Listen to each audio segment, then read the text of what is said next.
नमस्कार, कैसे हैं आप सभी। आज मैं आप लोगों के लिए जो वीडियो लाया हूँ वो नाग देवताओं के ऊपर लाया हूँ।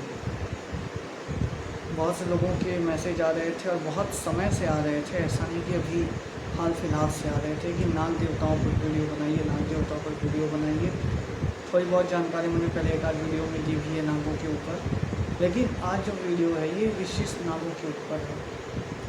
देखिए, नागों के जो हैं मुख्य 12 संप्रदाय हैं या 12 कुल हैं नागों के विशेष। ऐसे तो नागों के अदृश्य हज़ारों कुल हैं जिसकी मनुष्यों को जानकारी ही नहीं है, वो नाग लोक से जुड़े हैं। लेकिन जो मुख्य या जिन्हें प्रमुख प्रजातियां कहा जाए वो हैं 12 नाग। उसमें शेष नाग हैं, बासुकी हैं, करकोटक हैं, कालिया हैं, तक्षक हैं। ये सब नाग जो हैं सब प्रमुख नागों में आते हैं। तो अब जो आप लोगों को जो नागों की मैं जानकारी और एक नागों की साधना भी मैं आप लोगों को बताऊंगा।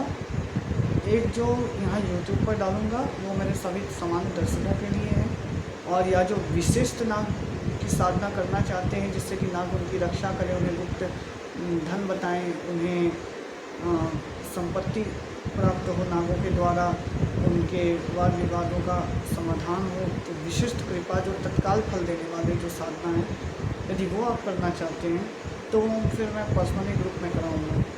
फिर वो मैं इसे यूट्यूब पर नहीं डालूँगा क्योंकि वो बहुत ही गुप्त साधना है। वो ऐसी साधना है कि उसे मैंने किया था और शायद 1 साल में मैं कहाँ से कहाँ पहुँच गया।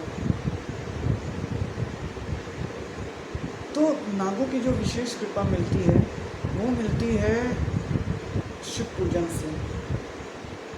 शिव पूजन से क्या होता है कि नाग बहुत जल्दी प्रसन्न होते हैं।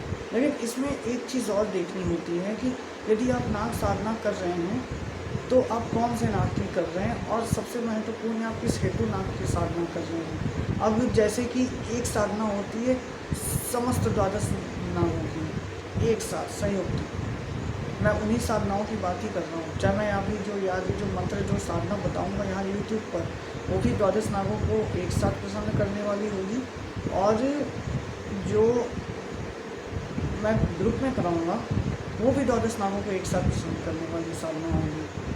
अब जो 12 नागों में जो मुख्य नाग हैं वो है शेष नाग। उनको प्रसन्न करना सबसे पहले आवश्यक है। जिसने शेष नाग को प्रसन्न कर लिया समझो उसने 12 नागों को प्रसन्न कर लिया, क्योंकि शेष नाग जो हैं वो सभी वंशों के राजा हैं। शेष नाग से ऊपर कोई नहीं है। और उसकी बात आते हैं नागराज वासुकी को भी प्रसन्न कर लिया तो भी तुम बहुत कुछ जीवन में प्राप्त कर लोगे। लेकिन शेष नाग को प्रसन्न करना, विशेष शेष नाग को प्रसन्न करना अर्थात नागमणि का मिल जाना, दोनों में कोई अंतर नहीं है।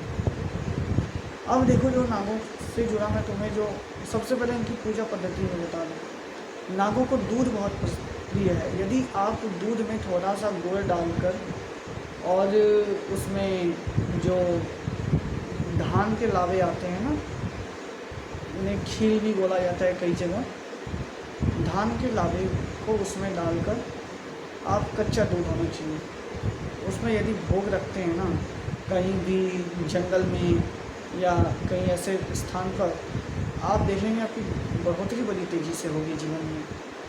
नागों को प्रसन्न करना बहुत अच्छा काम है, मतलब उनको दूध पिलाना, उनको फीड करना बहुत पुण्य का काम है। अब जो इसमें जो आपको मुख्य चीज़ बता रहा हूँ, जो साधना आपकी रहेगी उसका मैं पहले बता दूँ। जो आपकी ये साधना है जिसमें आपको 12 नागों को प्रसन्न करना है, उसमें आपको कुछ इस प्रकार होगा। आपने 12 नागों की फ़ोटो लेनी है, गूगल पर मिल जाएगी, 12 नाग सर्च कर लेना, मिल जाएगी। और नहीं भी मिले तो आप एक सिंगल नाग की फ़ोटो भी लेके कर सकते हैं, कोई दिक्कत नहीं है। अब जो आप 12 नागों की पूजा करेंगे तो सामने आपको धूप जलाना है, दीप जलाना है। दीप में फिर से बता रहा हूँ, 1 लौंग 1 इलायची डालकर दीपक जलाना है आपको, धूप लगाना है वहाँ पर, दूध की मिठाई का भोग लगाना है, बगल में एक दूध का पात्र रखना है, एक छोटा सा गुड़, एक छोटे से पात्र में थोड़ा सा गुड़ भी रखना है आपको। नागों को गुड़ बहुत पसंद है। और खीर भी रख देनी है, मतलब जो धान का लावा होता है। ये सब रखने के बाद अपने नाग देवता को से हाथ जोड़कर उनसे प्रार्थना करनी है, उनका आवाहन मन में करना है और हाथ में जल लेकर संकल्प लेने, मैं अमुक नाम अमुक गोत्र आपके इस नाग देवताओं आपके फलाने मंत्र का मैं जाप करने जा रहा हूँ, कहकर मुझे आशीर्वाद दीजिए, मुझ पर कृपा करिए, कहकर जल को ज़मीन पर छोड़ दें। उसके बाद अगला काम तुमने क्या करना है? अगला काम तुमने ये करना है कि जैसे ही तुम जब अपना इसके बाद जाप प्रारंभ करोगे तो जाप के मध्य तुम्हें उठना नहीं हो सकता हो, कई अनुभव भी हो सकते हैं, हो सकता हो नाग आके तुम्हें दिखने लगे, हो सकता हो नाग आके तुम्हें घेर लें, ऐसे बहुत से अनुभव होते हैं, मुझे हुए पर्सनल एक्सपीरियंस बता रहा हूँ।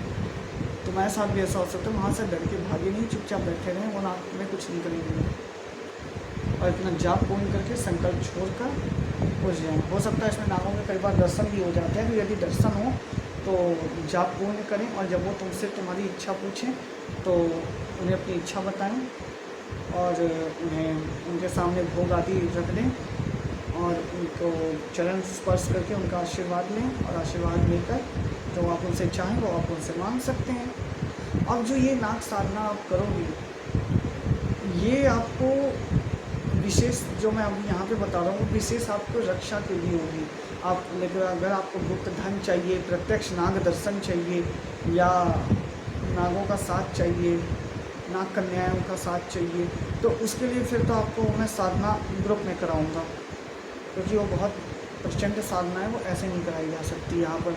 और मैं डाल दूँगा तो लोग कर भी लेंगे अगर, तो उसका फिर दुरुपयोग हो जाएगा। तो ये साधना जो मैं आपको बता रहा हूँ ये आपको रक्षा के लिए रहेगी। कहीं भी जाओगे नाग आपकी रक्षा करेंगे और सर्पदंश से भी आपको रक्षा रहेगी। नागों की कृपा से आपको सर्पदंश भी कभी भी करेंगे। तो अब ये जो मंत्र है मैं आपको बता रहा हूँ, ध्यान से सुनना। मंत्र है ओम ह्रीं ह्रीं ह्रीं द्वादश नाग देवाय स्वाहा। ओम ह्रीं ह्रीं ह्रीं द्वादश नाग देवाय नमः स्वाहा। ओम ह्रीं ह्रीं ह्रीं द्वादश नाग देवाय नमः स्वाहा। ये मंत्र, इससे क्या होगा कि थोड़ी सी आपकी फाइनेंशियल ग्रोथ भी होती है इस मंत्र के जाप से। और ये बहुत विशिष्ट मंत्र बता रहा हूँ आपको नागों को प्रसन्न करने का। अब ये इसका आपने क्या करना है, इसका आपने 1.25 लाख जाप करना है।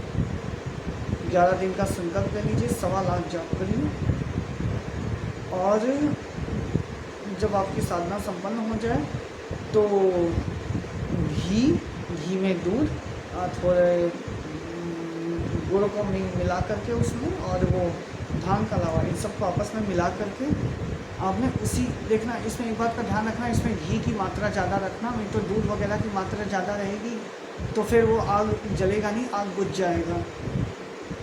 इसलिए इसमें घी की मात्रा ज़्यादा रखना। थोड़ा सा इसमें दूध डालना, थोड़ा सा इसमें वही खीर वो डाल सकते हो आप, वो मतलब धान का लावा आप ज़्यादा डाल सकते हो, उसकी कोई दिक्कत नहीं है। और गुड़ भी डाल देना, कोई दिक्कत नहीं है, लेकिन दूध उसमें थोड़ा सा ही डालना, ज़्यादा मत डालना, वरना आप वो हवन करोगे ना तो आग जलेगी नहीं, आग बुझ जाएगी। तो उससे आपने 1008 आहुति हवन दे देना है। आपकी नाग साधना पूर्ण हो जाएगी। नाग आपके ऊपर कृपा करें, हो सकता हो सपने में दर्शन भी दें आपको। और इससे आपका एक फ़ायदा ये भी होगा कि थोड़ी बहुत आपकी फाइनेंशियल ग्रोथ तो बनेगी ही, उसके साथ साथ आपको नए नए मौके भी आएंगे काम करने के, क्योंकि नाग क्या है, समृद्धि संपत्ति भी बहुत देती है और इससे आपके मार्ग भी खुलेंगे। और पहले आप ये साधना जब कर लें और यदि आपको लगे कि इस साधना से आपको बहुत अच्छे लाभ मिले, अच्छे परिणाम मिलें, तो इसके बाद आप ग्रुप वाली साधना भी कर सकते हैं। क्योंकि ग्रुप वाली साधना तत्काल फलदायी है, वो बहुत प्रचंड साधना है नागों की। उसमें नागों के दर्शन होते हैं प्रत्यक्ष, अधिकतम दर्शन होते हैं उसमें 90% केसों में, क्योंकि मैंने भी किए हैं उनके दर्शन। बहुत प्रचंड नागों की साधना है वो। और इसमें आपने एक काम और करना है कि जब आपकी नाग साधना पूरी हो जाए उसके बाद आपने क्या करना है, महादेव का एक रुद्राभिषेक करा लेना है उनको प्रसन्न करने के लिए। उससे क्या है कि नागों की कृपा और तेज बढ़ जाएगी। तो इसी के साथ मैं वीडियो को एंड करता हूँ। आप नागों की साधना करें, और जिसे भी गुप्त प्रचंड नाग साधना करनी है, उसका नाम मैंने रखा प्रचंड नाग साधना, वो मेरे व्हाट्सएप नंबर पर संपर्क कर सकता है। व्हाट्सएप मैसेज कर दें या मेरे कॉलिंग नंबर पर कॉल कर लें। मैं वहाँ पर मुझसे बात कर सकते हैं और मुझसे जानकारी प्राप्त कर सकते हैं साधना के विषय में, और उस साधना को कर सकते हैं। तो चैनल को लाइक करें, सब्सक्राइब करें, शेयर करें ज़्यादा से ज़्यादा, ताकि आप लोगों के साथ साथ औरों का भी भला हो। धन्यवाद।